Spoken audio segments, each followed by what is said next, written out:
On energy approaching the hack. No changes to winds or weather. Nominal shoot.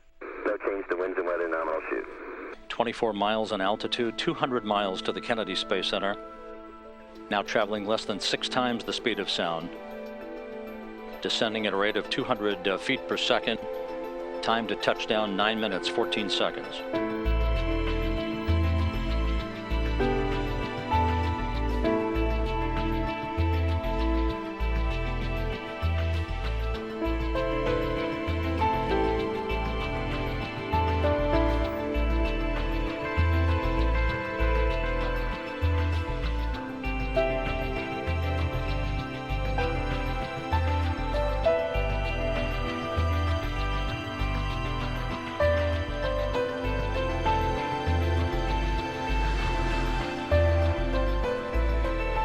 Landing gear down and locked.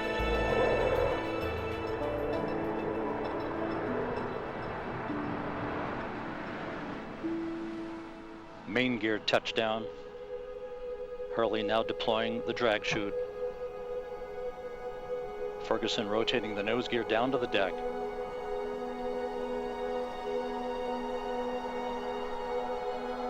Nose gear touchdown. Having fired the imagination of a generation, a ship like no other, its place in history secured, the space shuttle pulls into port for the last time. Its voyage at an end.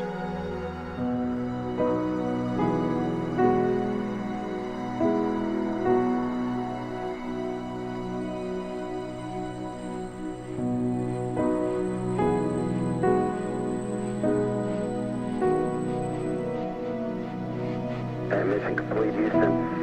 After serving the world for over 30 years, the space shuttle turned its place in history and has come to a final stop.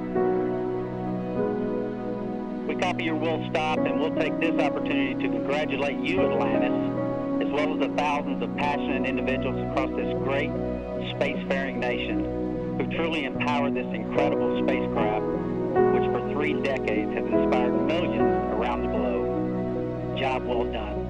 We'll meet you on 5-3. We'll see you there, Butch.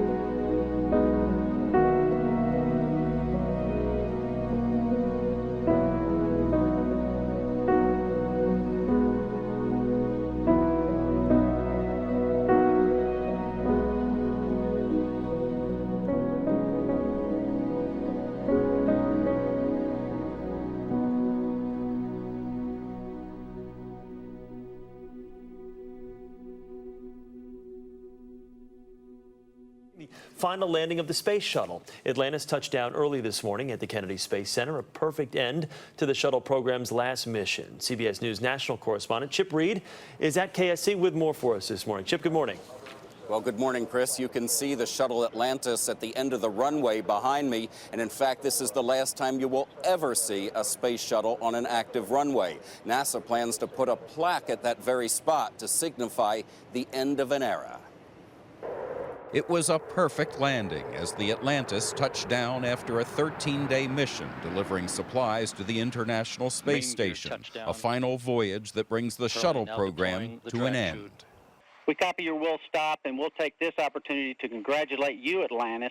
Here at the Kennedy Space Center, those are the words, wheels stopped. Everyone has been dreading. Bill Harwood has covered the space program for CBS News for 20 years. It really does mean the end of the program. And for the tens of thousands of people that have worked on these space shuttles over the last 30 years, you know, it's really almost like losing a close friend. It's a gut-wrenching, emotional moment, and I'm not sure there'll be a dry eye on the runway.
Roger roll, Atlantis. This has been a phenomenal program. All the things that we've accomplished with the space shuttle, the probes that have expanded our knowledge of our universe and our solar system, the International Space Station that has improved our international cooperation, that has delivered an engineering test bed for exploring beyond our home planet, that is doing science that can't be done anywhere else.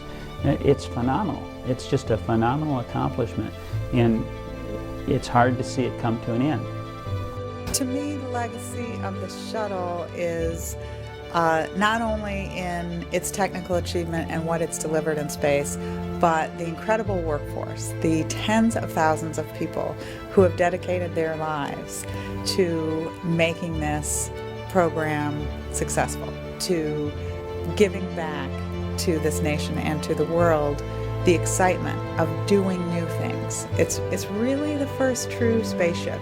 And I know that the Apollo program is something we think about at NASA as an amazing time, but we will always think of the shuttle era as an amazing time as well.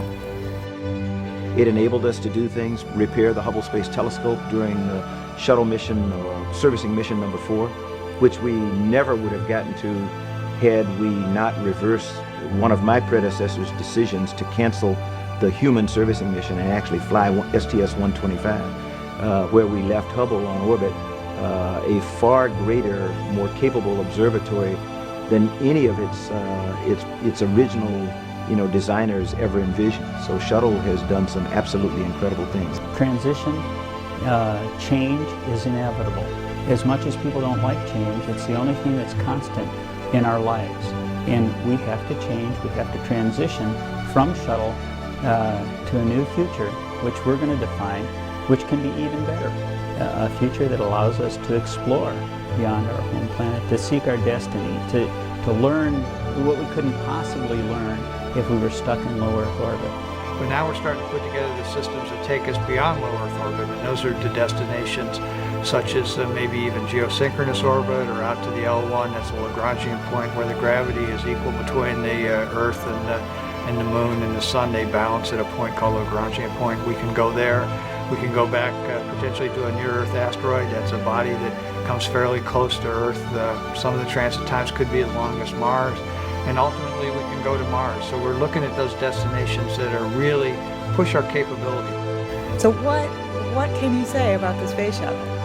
It has changed everything about human history and how our world sees itself, and we thank her for more than 30 years of service.